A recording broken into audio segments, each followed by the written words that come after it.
as I think many people in the room know, the U.S. government wants vehicles overall, the fleet of vehicles sold in the United States, to average 54.5 miles per gallon by 2025. Is this realistic? Is there going to be market pull for the 54.5 mile a gallon fleet, or are you worried that it's going to be mostly a push? It's going to be a challenge. But as I look at the challenge, there's the passenger car piece and there's the light truck piece. I think on the passenger car side, with today's technologies, with things like hybrid and plug-ins and everything else, I think that number is doable. I think the real challenge becomes on the light truck side. And as more consumers move that direction, it's a matter of physics that are working against us. So it's how much weight can you take out of those vehicles? How many more batteries can you put into those vehicles? Light trucks and pickup trucks have to perform like pickup trucks. That's why customers are buying them.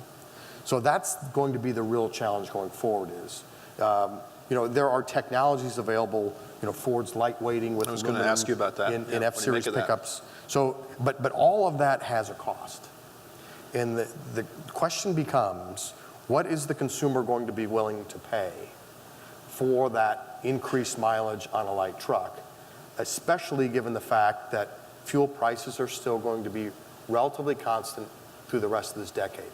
I think when we evaluated the 54.5, I think when the government evaluated the 54.5, the view was that fuel prices in this decade were going to be accelerating, not staying flat. That's right, yes. And there is an off-ramp to CAFE.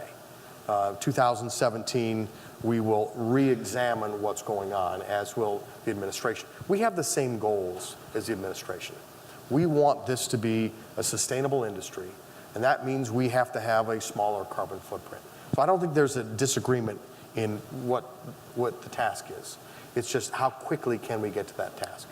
You touched on something that I want you to elaborate on a little bit more. When you started out talking about fuel cells and electric cars and other exotic technology, and it seems like, I'm trying to put the numbers together in my head quickly, even when we get into sort of the 2020s, it's still going to be 90+% internal combustion vehicles in the Toyota fleet, and that's maybe counting the gasoline hybrid. Yep. How much effort, how much investment is Toyota putting into improvements in the internal combustion fleet, be it lightweighting, be it under the hood in the engine, and how much room do you think you've got to run with those improvements?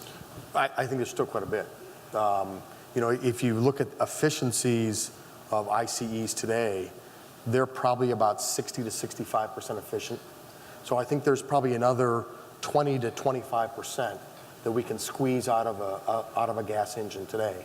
And again, if you marry that with battery technology in a hybrid, you can get a lot more mileage. I mean, today I drive a Prius plug-in, and my wife has a Prius. Her car gets about 50 miles per gallon. Just with this additional 10-mile range on the extended battery, I'm averaging in the low 70s in terms of MPG. On a daily commute. On a daily commute. And I'm 38 miles on highway on the 405, which can either be 80 miles an hour or 15 miles an hour, depending on the time of day. But imagine improvements in that ICE engine, the gas engine, or improvements in that battery technology, where I can, instead of going 10-mile range, I could go 20 or 25 or 30. At the same cost. At a similar cost, where I now have a mid-size 5-passenger car that can average 100 miles per gallon.